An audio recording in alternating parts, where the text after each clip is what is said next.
You may have thought that we started late, but it is ironic that the first speaker would be the author of the book, Procrastinate on Purpose.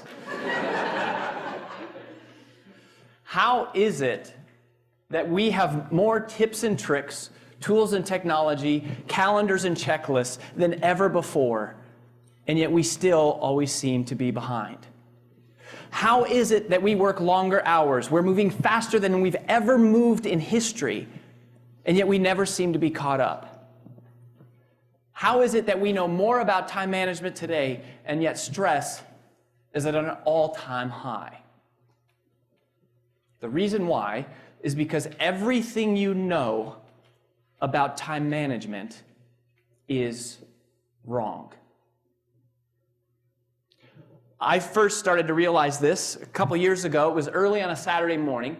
I was at my business partner's house, and I was picking him up for a very important international leader planning retreat. And he has this 2-year-old baby girl named Haven.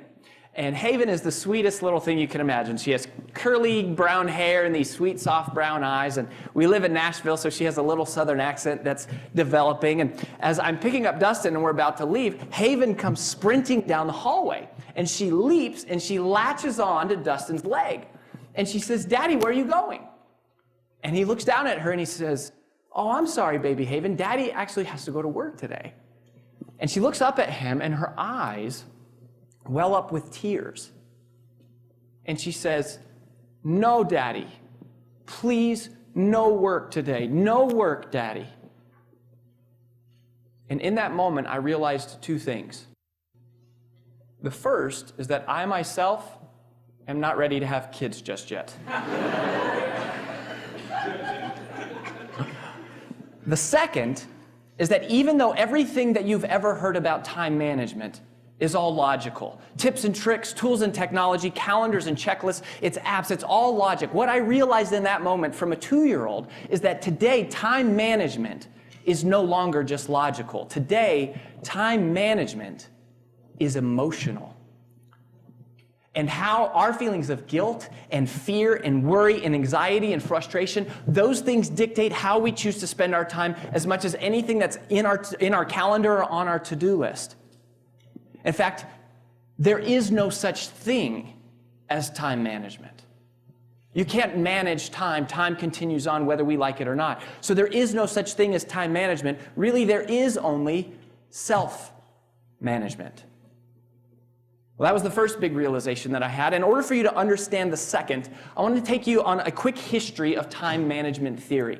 And that really began in the late 50s and 60s. And it came during the Industrial Revolution. And early time management thought was all about, it was one-dimensional. And it was all based on efficiency. And the idea with efficiency was that if we could develop tools and technology to help us do things faster, then theoretically that would give us more time. Well, there's nothing wrong with efficiency. All things being equal, efficiency is better. And yet, there is an unfortunate limitation to efficiency as a strategy for time management. And it's evidenced very well by the fact that we all carry around miniature computers in our pockets, and yet somehow we're still never caught up. Well, in the late 80s, Era 2 time management thinking emerged. I feel like it was pretty much single-handedly ushered in by the late, great Dr. Stephen Covey. And Dr. Covey introduced what we are referring to as two-dimensional thinking. He gave us something called the time management matrix, where the x-axis was urgency and the y-axis was importance. And the beauty about this was that it gave us a system for scoring our tasks. And then based on how they scored in these two areas, we could prioritize tasks one in front of the other.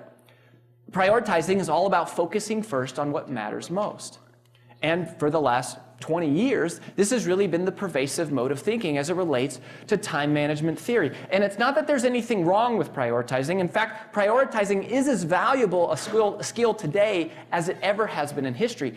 And yet, even though we throw that word around like it's the end-all be-all to time management theory, right? We say, get your priorities in order. Or it's just, you don't have the right priorities. Well, unfortunately, maybe that's not really the case. Because there is a massive limitation to prioritizing that nobody ever talks about, and that is this. There's nothing about prioritizing that creates more time. All prioritizing does is take item number 7 on your to-do list and it bumps it up to number 1, which is valuable in and of itself, but it doesn't do anything inherently to create more time, and it does nothing to help you accomplish the other items on your to-do list. I mean, if you think about efficiency, efficiency is kind of like running on a hamster wheel. And if you think of prioritizing, it's really about borrowing time from one activity to spend on another. It's kind of like juggling. And that really describes the way that we even talk about time. I'm juggling a lot, or I'm trying to balance a lot. And in that paradigm, there's only 2 strategies. One is to do things faster or to do more things. And that is what the world kind of feels like, right? How does it feel to know that really all we are is a bunch of juggling hamsters sprinting towards an inevitable crash landing? You cannot solve today's time management problems with yesterday's time management thinking. What we've noticed is the emergence of a new type of thinker, somebody that we refer to as a multiplier. And multipliers use what we call 3-dimensional thinking. While most people only make decisions based on urgency and importance, multipliers are making a third calculation which is based on significance. And if urgency is how soon does something matter, and importance is how much does it matter, then significance is how long is it going to matter. It's a completely different paradigm. It's adding on to what is there. It's in with the old, but it's also in with the new, because most of us, if you think about the modern day to-do list, which is one of the key strategies or tools that we have, we ask ourselves, when we assemble our to-do list, we say, what's the most important thing I can do today? But that is not how multipliers think. Multipliers instead ask the question, what can I do today that would make tomorrow better? What can I do right now that would make the future better? They're making the significance calculation. See, when I say multiply your time, that might sound a little bit superfluous. It might sound like an over-exaggeration, but it really is not. Now, while it is true that we all have the same amount of time inside of one day, 24 hours, 1,440 minutes, 86,400 seconds. And there's nothing that any of us can do to create more time in one day. But that's exactly the problem. That type of thinking is the problem. What we have to do is break out of that paradigm and instead think about tomorrow. And that brings us to the premise for how you multiply time. The way that you multiply time is simple. You multiply your time by giving yourself the emotional permission to spend time on things today that give you more time tomorrow. That's the significance calculation. You multiply time by giving yourself the emotional permission to spend time on things today that create more time tomorrow. The significance calculation changes everything. The focus funnel is our attempt to create a visual depiction that codifies the thought process that multipliers go through in their head unconsciously when they are evaluating how to spend their time. It's why some people create extraordinary, explosive, exponential results, and other people seem to kind of just create linear traction. And it works like this. If your tasks all come into the top of the funnel, the first question a multiplier asks is, can I eliminate this? Is it even worth doing? It's another example how everything you know about time management is wrong, or at least that it has changed, because most of us use to-do lists, and multipliers realize that next generation time management has much more to do with what you don't do than what you do. Time multipliers realize that perfection is achieved not only when nothing more can be added, but when nothing more can be taken away. It is the permission to ignore. Because anything that we say no to today creates more time for us tomorrow. The challenge emotionally is that we struggle with guilt, and we struggle with wanting to say no, but really feeling like we have to say yes. And so we go through life trying to never say no. And in one of the interviews I conducted with the multiplier, they said something that changed my life. They said, Rory, it's futile to go through life trying to never say no. What you have to realize is that you are always saying no to something. Because anytime you say yes to one thing, you are simultaneously saying no to an infinite number of others. If you can't eliminate the task, the next question is, can I automate the task? Anything that I create a process for today saves me time tomorrow. It's like setting up online bill pay. I never have 2 hours in my day to set up online bill pay. I just don't have time. And if I had 2 hours in my day, I would never use it to set up online bill pay. But a multiplier realizes that if I save 30 minutes a month from paying my bills by setting up online bill pay, then it makes sense to invest those 2 hours, because then after just 4 months' time, I will have broken even on that investment. And every month thereafter, I will get something we call ROTI, return on time invested. Automation is to your time exactly what compounding interest is to your money. Just like compounding interest takes money and it makes money into more money, automation takes time and it makes it into more time.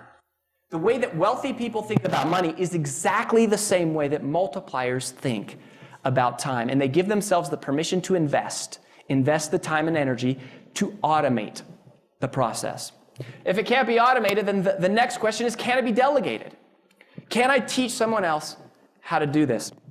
I'm reminded of a time when I was 7 years old, and I'll never forget, I was in the car with my mom, and I hit her with this question. I said, "Mom, do I have a dad?" And as you might imagine, that was a pretty difficult question for a single mother to navigate with her 7-year-old. And it was the first time that my mom told me her life story. She was pregnant at 17, divorced a couple years later, pregnant again at 22, and then she was divorced from my biological father 6 months after I was born. So there she was, 22 years old, single mom, no high school education. And she explained to me, she said, "Rory, I decided at that point that I would never have a man in my life because I haven't had good luck with men. And we may not have a lot, and we may not have a dad, but we're going to have love." And so we went back and forth for a little while, and I said, "Well, you know, Mom, I love our family. I really do. I love our family, but I think it would be really cool to have a dad." And so she said, "Well, I'll tell you what, honey, if you want a dad, then why don't you go out and find yourself a good dad?" What kind of crap is that? It just so happened that that was my first day at a new Shaolin Kung Fu center, and I had been studying martial arts since I was 5, and so they put me in this all-adult school to be a little more advanced. And there was another gentleman who walked in. It was his first day also, but this guy was much older than me. He had long hair and tattoos all up and down his arm and leather jacket, and he came in on a motorcycle. And this guy was about the scariest dude you can imagine if you're 7 years old, and he gets paired up as my sparring partner. His name was Kevin. He turned out to be pretty nice. Well, we started to advance through the belt levels together, and so Kevin started bringing me home from class every once in a while. Then before you know it, Kevin came over on the weekends, and we would practice our forms. And then we caught a movie, and then before long, Mom came with us to the movies, and so it was the 3 of us that were going to movies together. And I'll never forget the first time the 2 of them went to a movie without me.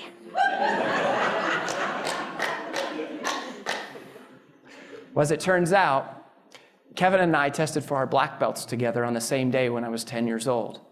They got married 2 weeks later.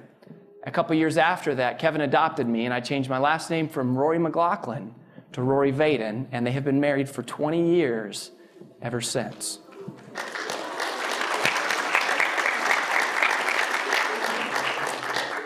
And the point of that story is that you can delegate anything.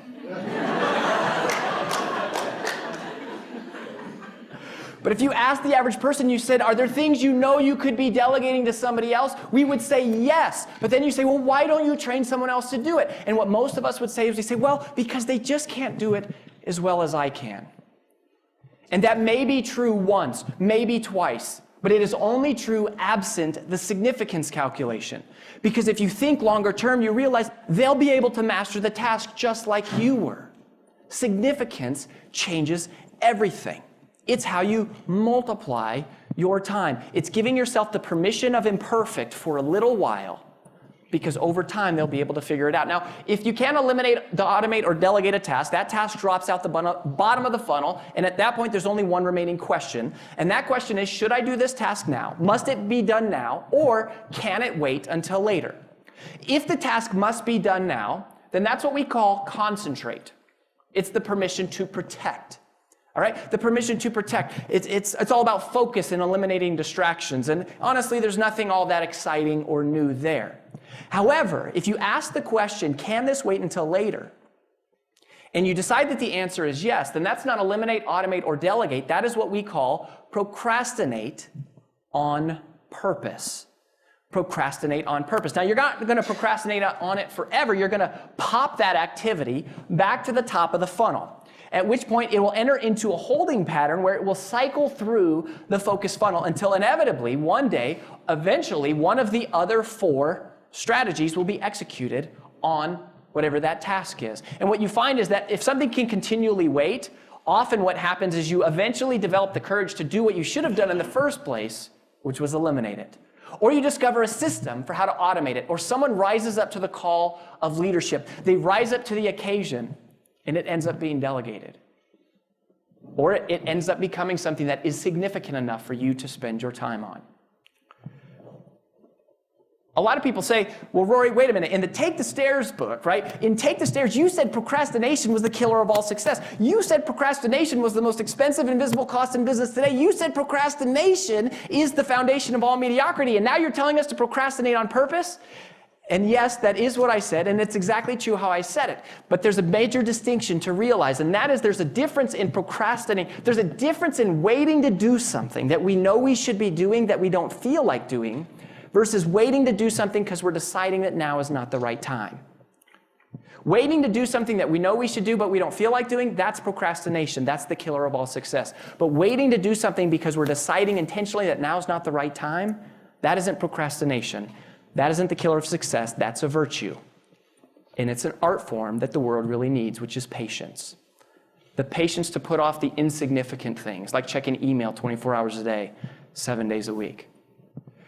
You multiply your time by giving yourself the emotional permission to spend time on things today that create more time tomorrow. And regardless of your religious affiliation or your spiritual beliefs, hopefully you'll have an appreciation for the way that Scripture says the world was created. And in Genesis, God has created this perfect world. And it says something amazing, that we're created in His image. And then in Genesis chapter 1, verse 28, He gives the first command to all of humanity. And what is that command? Thou shalt have no other gods before me? No.